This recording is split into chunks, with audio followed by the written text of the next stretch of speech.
ज्ञान वो इन्वेस्टमेंट है जिसका डिविडेंड यानी मुनाफा जीवन के अंत तक मिलता रहता है।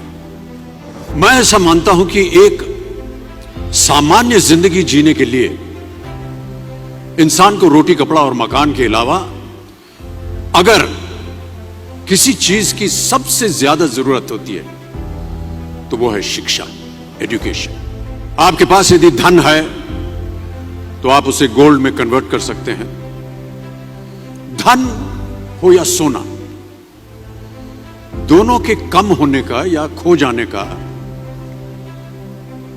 डर हो सकता है, पर यही धन को अगर हम नॉलेज में कन्वर्ट करते हैं तो वो कभी कम नहीं होगा और ना ही उसकी चोरी हो सकती है। देखिए, जीवन में मुझे बहुत सी बातों ने प्रभावित किया है। मेरे ये अनुभव सुनने में शायद साधारण लगे, पर इनमें छिपा सार असाधारण है, अनमोल है। यदि मैं आपसे पूछूं कि सबसे शक्तिशाली व्यक्ति कौन है, सबसे शक्तिशाली व्यक्ति कौन है, तो कोई कहेगा कि जिसके पास पावर है, वेपन्स हैं, शस्त्र है, धन है, किसी देश का राजा या किसी सल्तनत का वारिस है। मेरा ऐसा मानना है कि वेपन्स, मनी किसी को पावरफुल नहीं बनाते, या अगर बनाते भी हैं तो कुछ समय के लिए ही बना पाते। दौलत आज होगी, कल नहीं। शस्त्र का ज्ञान तभी तक काम आएगा जब तक वो शस्त्र चल सकता है। Once it is used it becomes obsolete. पर शास्त्र का ज्ञान कभी नहीं रुकता। Knowledge can never be obsolete. शास्त्र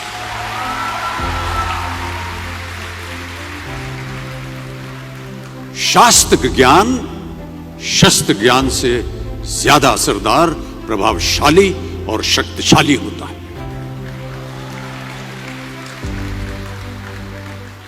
अब देखिए, एक राजा ने कितने राज्यों पर विजय प्राप्त की, कौन कौन से शस्त्रों का इस्तेमाल किया, कितने सैनिक थे, यह शायद आपको याद न हो, पर जीरो की खोज किसने की, बल्ब का आविष्कार किसने किया, राष्ट्रगान किसने लिखा, ओथेलो मैकबेथ की रचना किसने की, ये आपको जरूर याद रहेगा।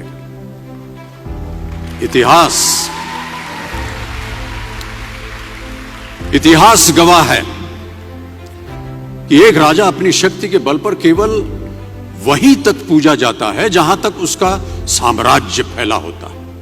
वो केवल अपनी प्रजा का प्रिय होता है। पर अपने ज्ञान की कीर्ति फैलाने वाले Albert Einstein, William Shakespeare, Rabindranath Tagore सिर्फ अपनी जन्मभूमि में ही नहीं बल्कि पूरे विश्व में पूजे जाते हैं। संपूर्ण मानव जाति के लिए वो प्रेरणा स्रोत बनते हैं। ज्ञान का धनी व्यक्ति हमेशा ही सम्मान और आदर योग्य होता है, क्योंकि ज्ञान वो कवच है, वो शील्ड है जो आपके जीवन में आने वाली कठिनाइयों से आपकी रक्षा करेगा। फिर किसी भी शस्त्र की आपको आवश्यकता नहीं होगी। दो चीजें इंसान यदि अपने जीवन में एक बार सीख लेता है तो वो उसे कभी भूलता नहीं। एक है तैरना, स्विमिंग, दूसरा है साइकिल चलाना। सालों बाद भी अगर आप इन क्रियाओं को करेंगे तो कभी भी इस बात की चिंता नहीं होगी कि आपको स्विमिंग करना या साइकिल चलाना याद है कि नहीं। You will confidently do it. काश कि हम पढ़ाई भी इसी नजरिए के साथ करें, that when you will chase knowledge, numbers will always follow.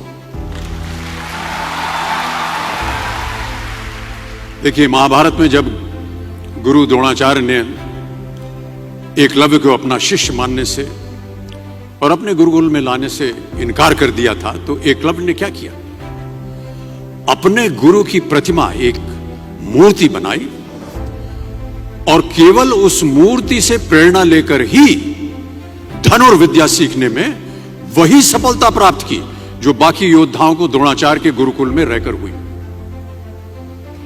उस प्रतिमा के रूप में एकलव्य को हमेशा अपने गुरु के पास रहने का एहसास था। और जब गुरु साथ में हो तो सफलता हासिल करने से आपको कोई भी नहीं रोक सकता है।